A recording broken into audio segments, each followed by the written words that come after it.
Amigos, amigas, muito boa noite. Sejam bem-vindos à nossa Casa de Consolo, que tem como patrono o professor Eurípides Barçanufo.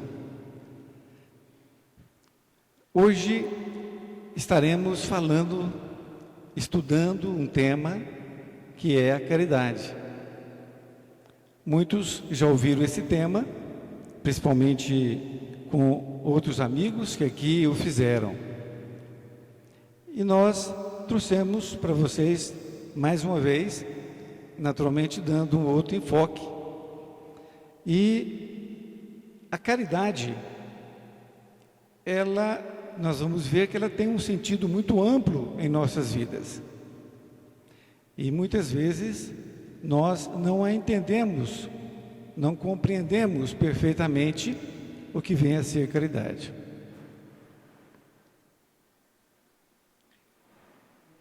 Para nós iniciarmos, vamos dizer que caridade é o oposto do egoísmo. Porque para que nós falemos de uma coisa que ainda nós não estamos exercitando completamente, é preciso que nós tomemos como auxílio de uma outra que nos acompanha diversas eras. É o caso do egoísmo. Então, o egoísmo é o contrário da caridade. Nós vamos ver no decorrer como que isso se processa.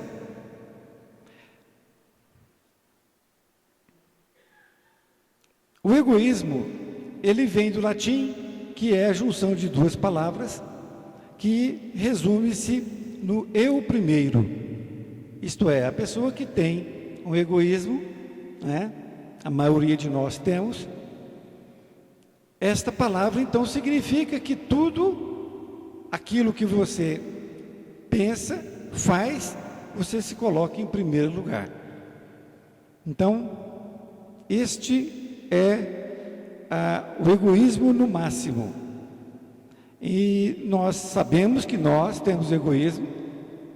Isso faz parte da nossa evolução, porque em épocas muito longínquas, nós tínhamos que sobreviver. E para que nós pudéssemos sobreviver, a luta era muito grande, desde a época dos homens da caverna. Então, o egoísmo foi importante em nossas vidas, no passado. Mas, no decorrer da evolução do homem, o egoísmo deixa de ser importante. Dalai Lama, que é um líder religioso, ele diz que o egoísmo causa a ignorância, a cólera e o descontrole, que são a origem dos problemas do mundo. Vejam bem, essa visão de Dalai Lama realmente é muito interessante, porque o egoísmo, a pessoa sendo egoísta, um povo sendo egoísta, ele vem causar a ignorância. Como que ele causa a ignorância? Porque as pessoas não aprendem. Não aprendem. E depois, essa falta de aprendizado faz com que haja o quê? A cólera, o descontrole. Então as pessoas ficam descontroladas. E aí vem a origem de todos os problemas do mundo, que é originado então no egoísmo. Esta frase se aplica às pessoas, à cidade, a um estado e a um país. Vamos dar um exemplo. Israel e Palestina vive desde a época de Jesus em guerra, desde a época de Jesus. Então, esse trabalho é um trabalho difícil de ser solucionado, porque os dois povos, eles têm ódio entre si. Ódio. Quantas vezes já vimos na televisão um pai com um filho nos braços, chegando numa cerca que faz a divisa dos dois países, né? E dá uma pedra para o filho jogar para o outro lado. Quer dizer, já coloca desde criança para que ele tenha ódio do outro. Então, isto é o quê? Ignorância. Isso é o que nós chamamos aqui de egoísmo. Achar que o povo dele é melhor do que o do outro, não é isso? Se nós analisarmos a riqueza dos países, os pobres, os ricos, nós vamos ver também que a disparidade que existe é muito grande. E é falta de caridade. E é falta de caridade. E até de inteligência. Vejam bem, o Japão, quando ele foi detonado na Segunda Guerra Mundial, foram através das bombas de Hiroshima e Nagasaki. Muito bem. Ao ocorrer isso, tem um fato interessante, no livro de Akio Morita, que foi o criador da Sony, essa grande empresa que faz eletrônicos. E ele conta neste livro que naquela época o imperador do Japão, ele era considerado um semideus. Ele não saía para o público, eram poucas pessoas que podiam vê-lo. E ele, vendo o desastre que ele cometeu com aquela guerra que ele travou contra os Estados Unidos, principalmente, ele então veio ao público e pediu perdão àquele povo. Perdão, essa é a palavra que ele utilizou. E ele prometeu duas coisas, que era educação e saúde. Ele prometeu essas duas coisas. Por isto que o Japão saiu das cinzas e se tornou novamente uma potência, através da educação e através da saúde. Hoje, nós vimos todos os dias que realmente o egoísmo, ele toma conta do mundo. Os países, não é? Os seus presidentes, todos eles são egoístas, de tal forma que se existe fome no mundo, a fome se deve ao egoísmo. Há quem defenda que o dinheiro tem que ficar na mão de poucos. É claro que o dinheiro precisa ser colocado na mão de algumas pessoas para que se promova o progresso. Mas, no extremo, isto não. Porque se nós analisarmos a África e outros países que passam fome, morre de fome literalmente. Todos nós conhecemos esse problema. O que a sociedade como um todo, não é? A ONU e essas outras organizações fazem para que essas pessoas saiam da extrema pobreza, da extrema miséria. Porque esses países precisam de ajuda para que esse povo seja educado. Porque enquanto eles não tiverem educação e não tiverem a saúde, não vai acontecer nada. O mundo poderia ser muito melhor, em todos os sentidos. Porque ao invés deles serem uma carga para a humanidade, eles seriam solução, se desse a eles a oportunidade de trabalho, não é isso? Então, nós percebemos que a ignorância é realmente o maior problema da humanidade. A ignorância, que advém do egoísmo. Enquanto o homem ficar lutando contra o próprio homem, vai acontecer isso. As guerras foram assim.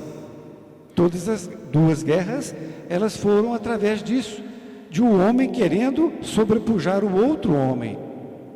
Todas as guerras tiveram esse único objetivo. Então o egoísmo é a causa disso tudo, e nós temos que analisar para nós mesmos. E nós vamos ver a caridade, segundo Emmanuel, que ele diz que a caridade, o céu auxilia sempre a quem trabalha, mas espera de quem trabalha o auxílio possível para todos aqueles que ainda não descobriram a felicidade de trabalhar.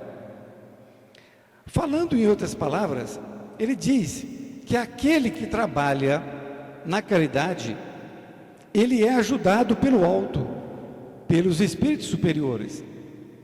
E ele espera que ele, sendo ajudado, ele possa ajudar os outros nesta educação espiritual. Porque caridade é uma educação espiritual, é uma educação que o espírito levará para as outras vidas que ele estiver eternamente. É uma conquista que ele vai levar para sempre. E a caridade, nós temos diversas formas de praticar essa caridade.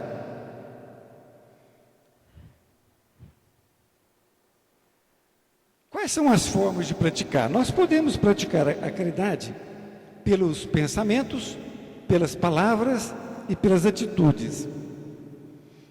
No passado, nos foi colocado que caridade era dar esmolas aos pobres, não é isso?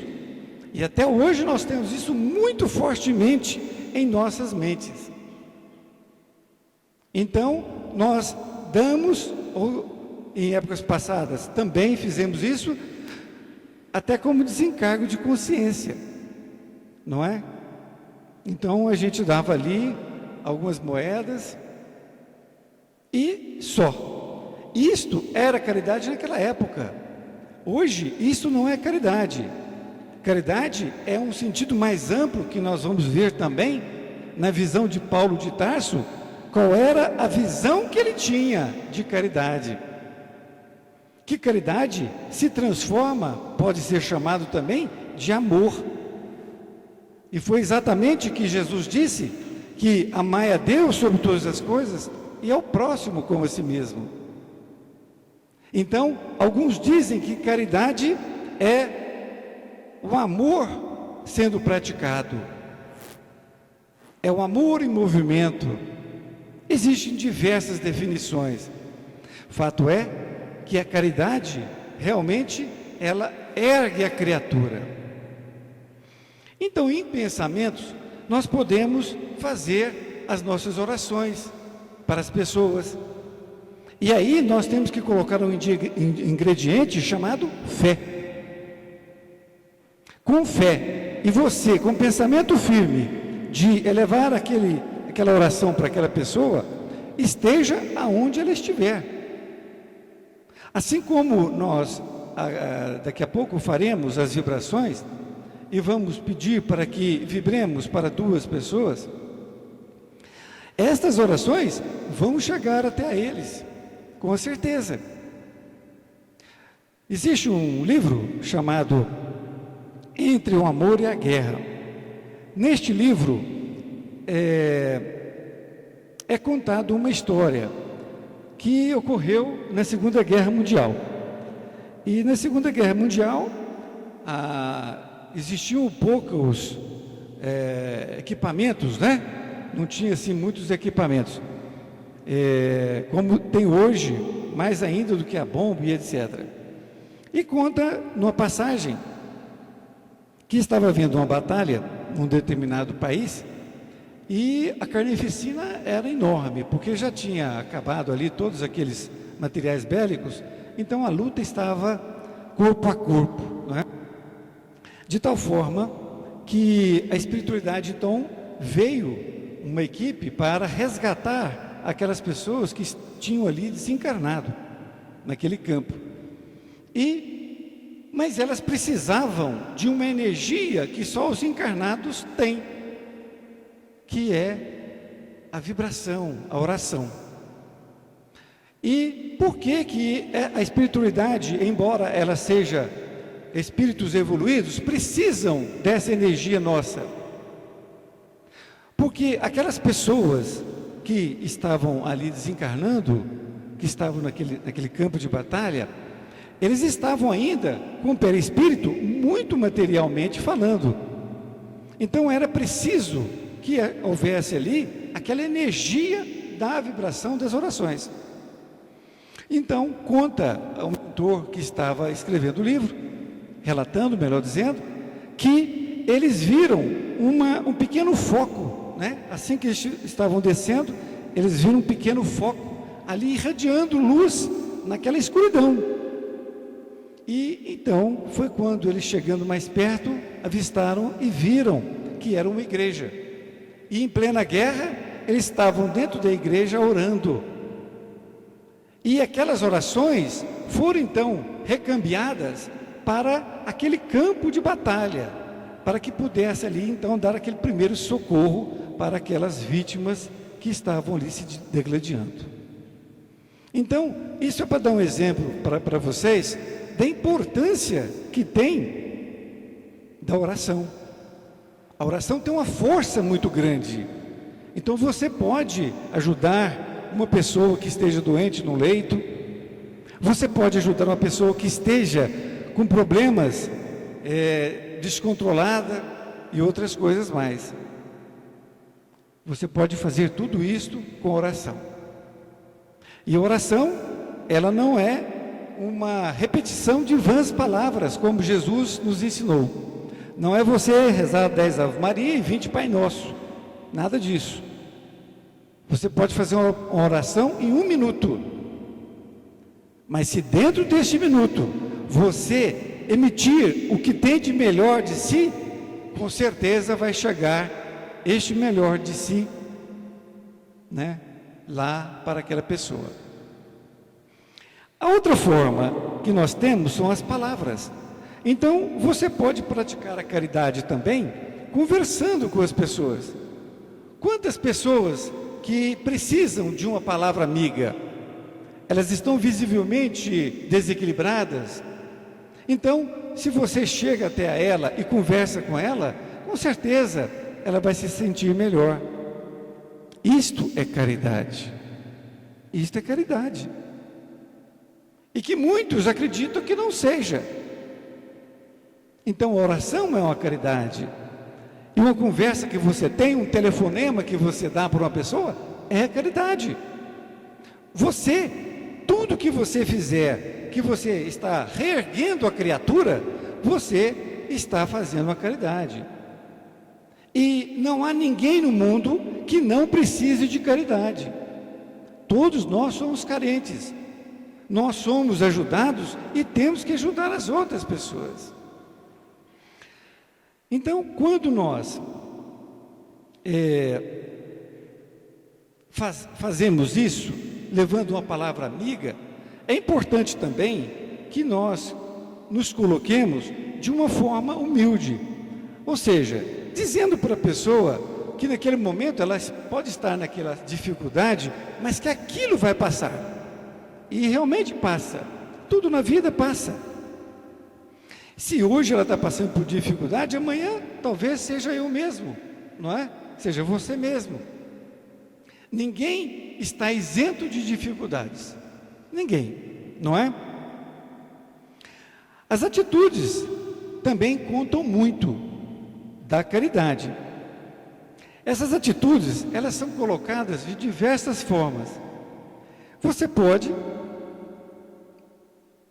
fazer essa atitude visitando uma pessoa, não é? Você pode fazer dando dinheiro para essa pessoa, arrumando um emprego para essa pessoa. Existem diversas formas. Tudo aquilo que vai reerguer a criatura, volta a reafirmar, é caridade.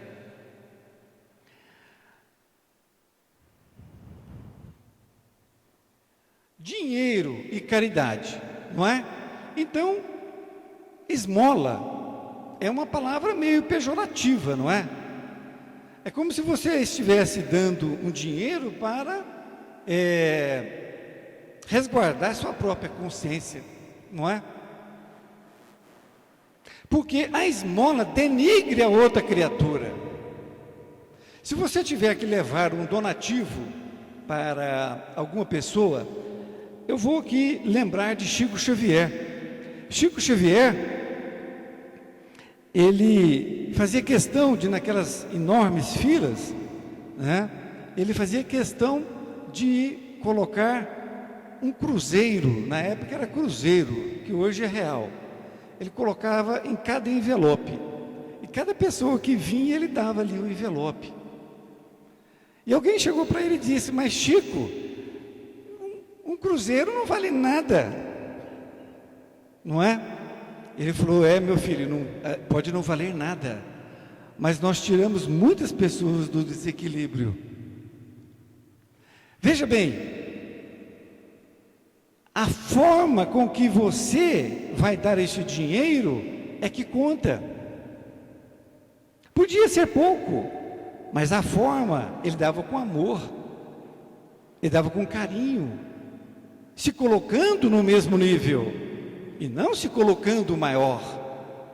É diferente. Então aquilo acabava com o desespero da pessoa, a pessoa se acalmava. Vejam bem o quanto era inteligente Chico Xavier. Então é isso que nós temos que perceber, que se você quiser dar algum dinheiro, que você não o faça com ostentação, que você o faça dentro do envelope ou de uma forma cuidadosa, e coloca-se para a pessoa de que aquilo vai passar. Se hoje ela está precisando, você também já precisou um dia, e talvez venha a precisar, por que não? Se não nesta vida, talvez em outras, não é? Agora, se você fizer essa prática de doação, como algumas pessoas fazem equivocadamente, fazendo a doação e também publicando para qualquer pessoa, na verdade ela não fez uma caridade, não é? Ela foi uma exibição da sua vaidade, é outro nome, porque a caridade é de quem dá. Se você deu e mostrou para todo mundo que fez aquilo, você está querendo ser exaltado, não é? Lembramos aqui de Jesus, que ele dizia o seguinte, porque naquela época dele, os rabinos, os religiosos, eles tinham o hábito de ficar em praça pública, andando, com o semblante triste, jejuando, que era um hábito judaico, não é? Com fome, e orando, verbalizando palavras. E Jesus dizia que eles eram hipócritas. Por que eram hipócritas? Porque eles estavam ali para serem vistos, para serem reconhecidos como religiosos, como pessoas boas. E por isso que Jesus disse que eles já tinham sido pagos, não é? Isto é, o reconhecimento dos homens, como eles eram religiosos, que era um engano, não é? Era paga que eles já tinham. Aquilo não era um ato bem visto por Deus, não é? Aquilo era hipocrisia. Portanto, queridos, o dinheiro, quando você dá, é uma prática caridosa. Depende da forma que você dá, não é? Depende do que você está pensando, não é? Se você der o dinheiro para uma pessoa, esperando que ela venha te retribuir, você não fez caridade, você fez um empréstimo, não é? É como você querer jogar na loteria e fazer um trato com Deus. Olha, se eu ganhar, eu vou dar metade para uma casa de caridade. Você está querendo fazer um negócio com Deus, não é? Você não está fazendo outra coisa.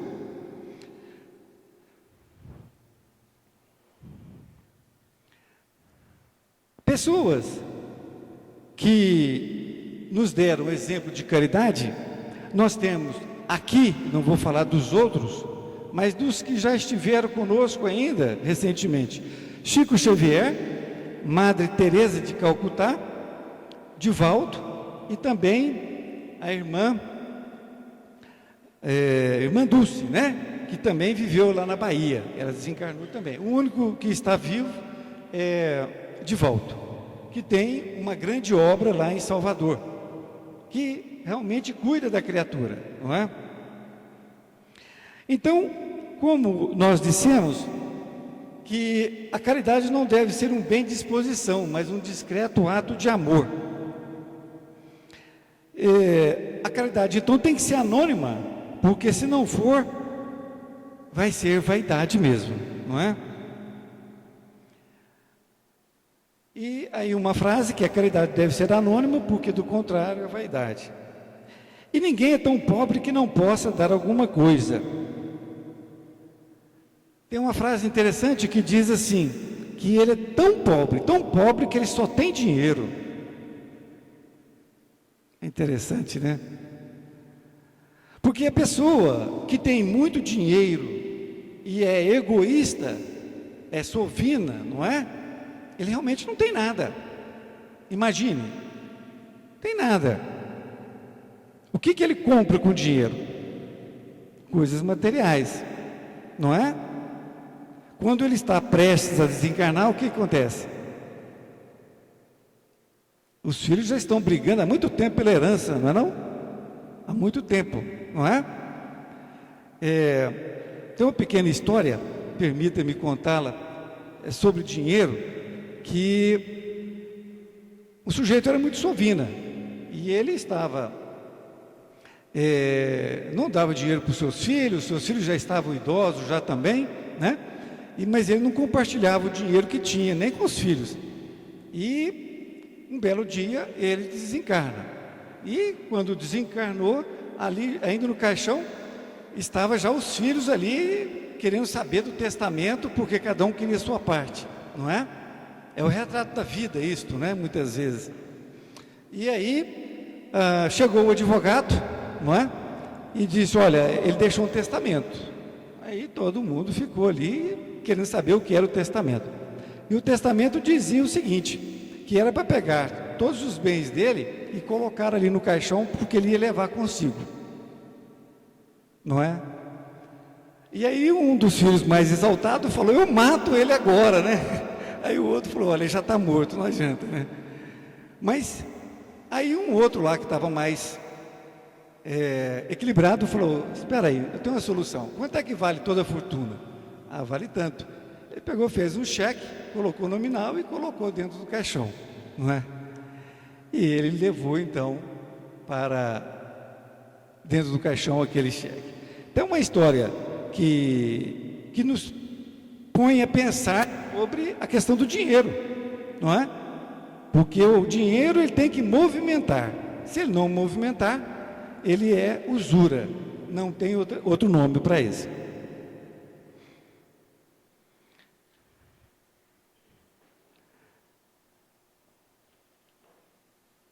E tem uma frase que diz o seguinte, que ninguém é tão pobre que não tenha nada para dar.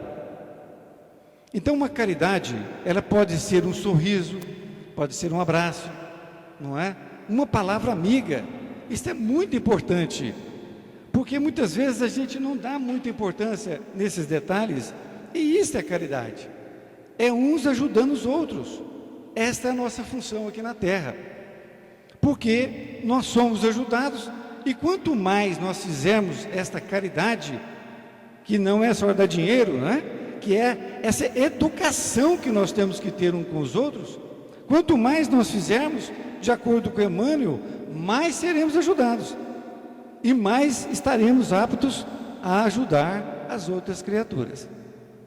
Nós estamos juntos para evoluirmos, e nós somos totalmente diferentes, já disse isso aqui uma vez, e nós somos diferentes para que nós possamos aprender uns com os outros, não é? Nós fomos criados em épocas diferentes, tivemos um número de vivências aqui na Terra diferentes, não é? E essas vivências nos propiciaram também aprendizados diferentes. Então Deus nos criou puros, ignorantes, e até hoje nós somos completamente diferentes. Nós vamos agora ouvir uma mensagem de Paulo, que é Paulo de Tarso, que está no Novo Testamento, que fala da excelência da caridade.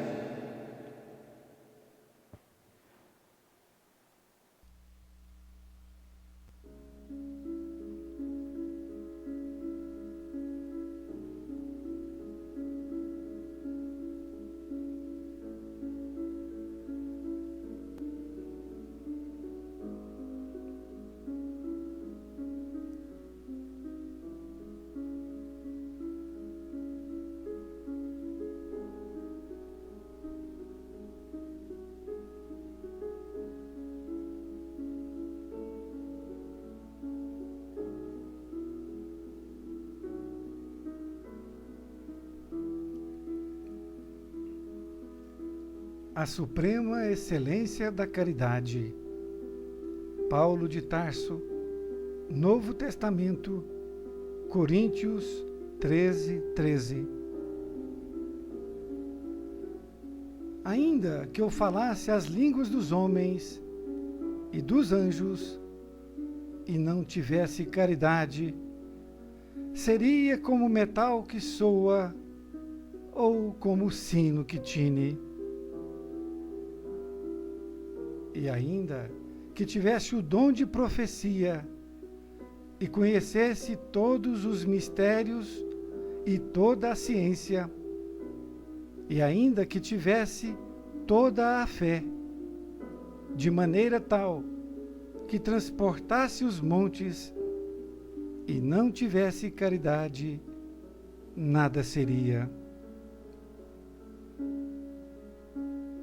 E ainda que distribuísse toda a minha fortuna para sustento dos pobres, e ainda que entregasse o meu corpo para ser queimado, e não tivesse caridade, nada disso me aproveitaria.